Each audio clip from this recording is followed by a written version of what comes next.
So once Mumbai Police we Commissioner. got this complaint from Hansa that there were some ex-employees of Hansa who were leaking out the confidential data of the barometers which were installed for meeting TRPs.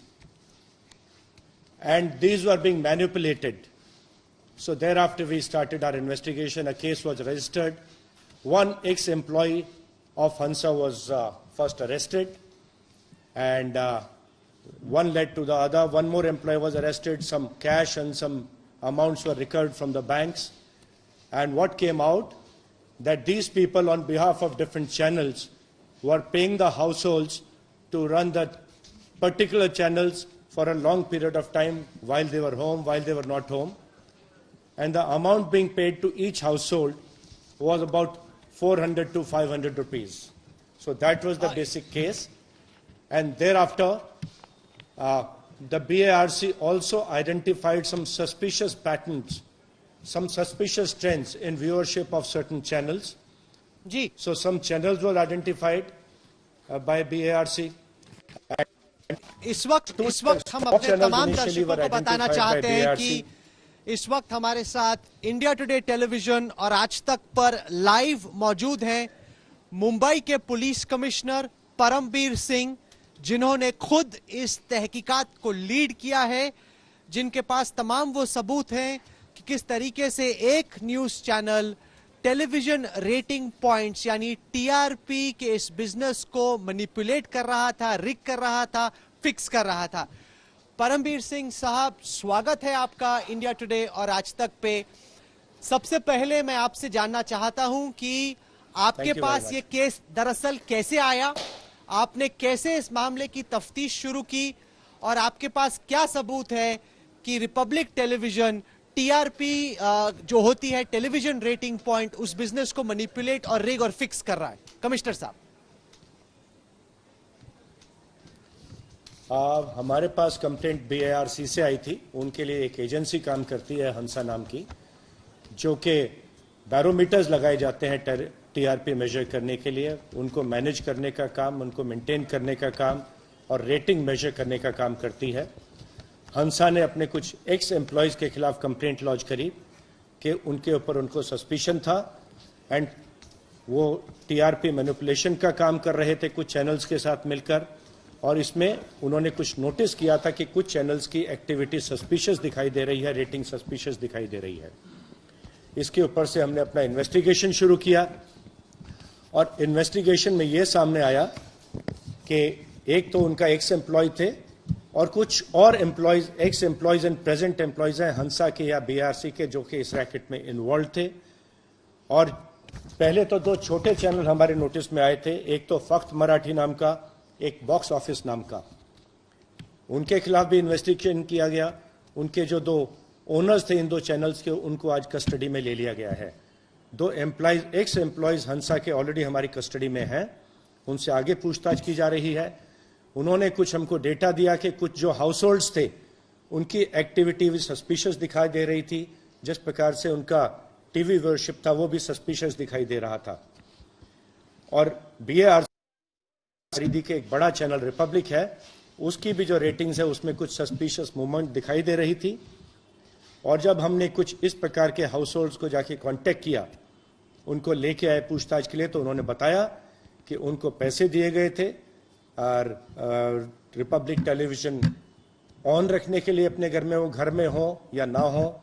In fact ऐसा भी सामने आया कि इनमें से कुछ लोग तो पढ़े लिखे नहीं थे, फिर भी वो इंग्लिश का चैनल देख रहे थे रिपब्लिक।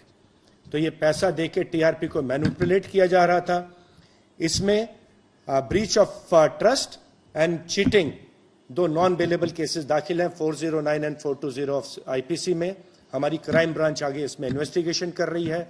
ACP सांडभोर को इन्वेस्टिगेशन दिया गया है, उनके साथ एक CIO की टीम दी गई है, यानी कि ये प्रोफेशनल इन्वेस्टिगेशन किया जा रहा है। कमिश्नर साहब, आपको ये आरोप साबित करने होंगे, एक प्रेस कॉन्फ्रेंस में नहीं, एक टेलीविजन चैनल में नहीं, एक डिबेट के दौरान नहीं, बल्कि एक अदालत में। हम आपसे जानना चाहेंगे और तमाम दर्शक जो इस वक्त आपको आज तक और इंडिया टुडे पर देख रहे हैं वो आपसे जानना चाहेंगे, आपके पास कितना पुख्ता सबूत है यह आरोप साबित करने के लिए कि अर्नब गोस्वामी और रिपब्लिक टेलीविजन देश की जनता के साथ धोखा कर रहे थे, लोगों को पैसा देकर अपना चैनल दिखा रहे थे और रेटिंग सिस्टम को फिक्स करने की ये कोशिश कर रहे थे? आपके पास एविडेंस कितना स्ट्रांग है कमिश्नर साहब? हमको बीआरसी ने कुछ जो सस्पिशियस पैटर्न था टीआरपी का, वो हमको उन्होंने पहले बीआरसी ने दिया रिपब्लिक के बारे में। फिर हमको कुछ विटनेसेस मिले हैं जिनको पैसा देके टीआरपी बढ़ाने के लिए उनको ये चैनल देखने के लिए किया गया था। ऑलरेडी विटनेस आ गए हैं हमारे पास, बीआरसी से हमारे पास रिपोर्ट आई है। इसके अलावा आगे का हमारा इन्वेस्टिगेशन जारी है। ऑलरेडी कुछ एविडेंस आ चुकी है और एविडेंस इकट्ठा करने का काम शुरू है। हमारे पास समय है, हम जिस प्रकार से हमारी एविडेंस आती जाएगी उस प्रकार से आगे का इन्वेस्टिगेशन किया जाएगा and ultimately we will try and make a sound proof case, full proof case. Commissioner साहब, हम चूंकि एक तरफा खबर नहीं दिखाते हैं, हम दोनों पहलुओं को दर्शकों के सामने रखते हैं, इसलिए मैं आपसे रिपब्लिक टीवी के डिफेंस, उनका जो वक्तव्य आया है उसके बारे में भी पूछना चाहूंगा। रिपब्लिक टेलीविजन कह रहा है कि चूंकि उन्होंने मुंबई की सरकार के खिलाफ, मुंबई की पुलिस के खिलाफ खबरें दिखाई, आपके खिलाफ व्यक्तिगत तौर पे खबरें दिखाई, इसलिए आपका एजेंडा है या आप उनकी जर्नलिज्म से, उनकी पत्रकारिता से नाखुश थे, इसलिए एक एजेंडे के तहत उनको टारगेट किया जा रहा है। इस आरोप पर कमिश्नर साहब आपका क्या कहना है?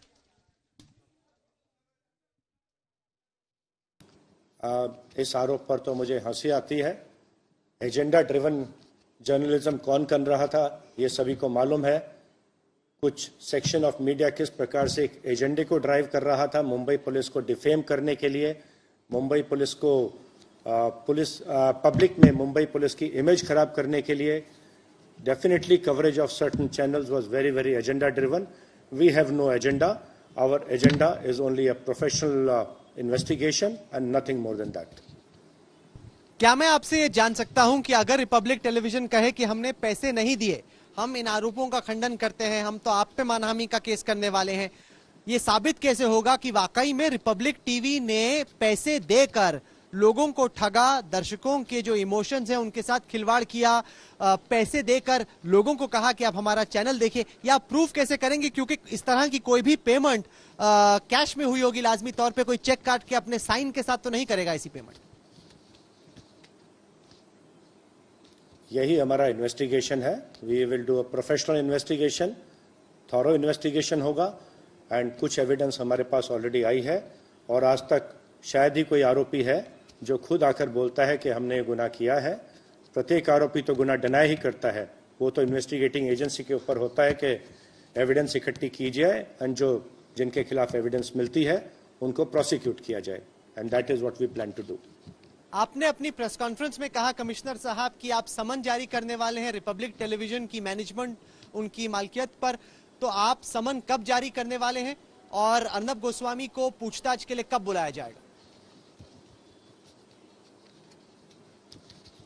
जो भी उनके अधिकारी हैं इस सब्जेक्ट से डील करते हैं, या टॉप मैनेजमेंट है, प्रमोटर्स हैं, आवश्यकता अनुसार जिस प्रकार से हमारा इन्वेस्टिगेशन आगे बढ़ेगा उनको समन किया जाएगा। हो सकता है कि कुछ समन आज ही जारी कर दिए जाएं। आप कह रहे हैं कि आज ही समन जारी हो सकते हैं रिपब्लिक टेलीविजन की मैनेजमेंट के खिलाफ कि आप आइए मुंबई पुलिस के सामने, तमाम जो आरोप लगे हैं उनका जवाब दीजिए? कुछ समन तो आज अवश्य जारी हो सकते हैं। मैं आपसे यह भी जानना चाहता हूं कि दो जो बाकी चैनल हैं उनके मालिकों को आपने गिरफ्तार किया है। अगर आरोप वही है, सबूत वही है, तफ्तीश वही है, तो ऐसा क्यों कि दो लोगों को गिरफ्तार किया गया और तीसरे को नहीं? वहां डायरेक्ट एविडेंस ओनर्स के विषय में हमारे पास डायरेक्ट एविडेंस था। यहाँ जहाँ बड़ा ऑर्गेनाइजेशन होता है, ऑर्गेनाइजेशन में कौन एग्जैक्टली रिस्पॉन्सिबल है, कौन बेनिफिशियरी है, कितना फायदा हुआ है, वो डिटेल्ड इन्वेस्टिगेशन हमारा चल रहा है और जो भी इसके लिए रिस्पॉन्सिबल मिलेगा उनको बुलाया जाएगा और उनके विरुद्ध आवश्यक कार्रवाई की जाएगी। पिछले कितने दिनों से आपकी ये तहकीकात चल रही थी? साथ ही साथ मुंबई के कितने इलाकों में ये फैला है? क्योंकि कई लोग जानेंगे कि क्या ये एक ही कोई केस है, क्या किसी एक ही डिब्बे में, किसी एक ही घर में ये हुआ, या आपको लग रहा है कि टेलीविजन रेटिंग को फिक्स करने का जो स्कैम है रिपब्लिक टेलीविजन का, वो बहुत बड़े पैमाने पर पूरी मुंबई शहर में चल रहा था? तो मैं कहूंगा ये कि और ऐसा नहीं कि सिर्फ मुंबई शहर में ही हो रहा हो, ये देशव्यापी स्कैम भी हो सकता है। मुंबई में तो करीब 2000 तक के बैरोमीटर्स लगे हैं और पूरे देश में 30,000 से अधिक बैरोमीटर्स लगे हैं। सो छोटा सा भी उसका उसको अगर मैनिपुलेट किया जाता है, उसका असर टीआरपी रेटिंग पर बहुत पड़ता है और उसका असर रेवेन्यू के ऊपर पड़ता है। It directly translates into money, into revenues.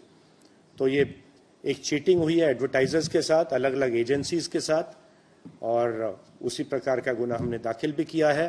जो एडवर्टाइजर्स हैं उनको भी बुलाया जाएगा, उनसे भी पूछताछ की जाएगी, उनको इसकी कितनी जानकारी थी, या वो सिर्फ इस स्कैम के विक्टिम्स हैं और उनको कितना नुकसान हुआ है, उनसे भी ये पूछताछ की जाएगी।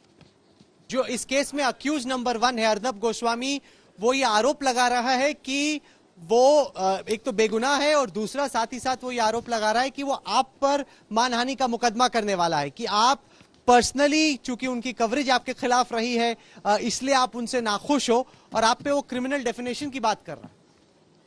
Accused number 1। किसी भी व्यक्ति को कानूनी कार्रवाई करने का अधिकार है, उसके बारे में मैं क्या कह सकता हूं, वो उनका अधिकार है, करें अवश्य। आखिर में कमिश्नर साहब ये बताएं, तमाम जो दर्शक आपको देख रहे हैं वो जानना चाहेंगे कि क्या मुंबई के पुलिस कमिश्नर कॉन्फिडेंट हैं, क्या उनको विश्वास है कि ये जो बहुत ही बड़े संगीन आरोप आपने लगाए हैं उनको आप एक अदालत में, टेलीविजन चैनल पर नहीं, बहस के दौरान नहीं, जज के सामने अदालत में साबित कर पाएंगे? क्या आपको कॉन्फिडेंस है कि वाकई में ये केस अदालत में खड़ा हो पाएगा? अदालत में खड़ा करने के लिए हमारे पास 3 महीने का इन्वेस्टिगेशन का समय है। इन्वेस्टिगेशन शुरू हो चुका है। जिन लोगों पे आरोप लगे हैं उनके खिलाफ कुछ एविडेंस आई है। इन्वेस्टिगेशन का कार्य होता है आगे की एविडेंस इकट्ठा करना। वो इकट्ठी एविडेंस की जाएगी और जिसके विरुद्ध एविडेंस आएगी, आरोप सिद्ध होंगे, उनको चार्जशीट किया जाएगा और प्रोसिक्यूशन का सामना करना पड़ेगा।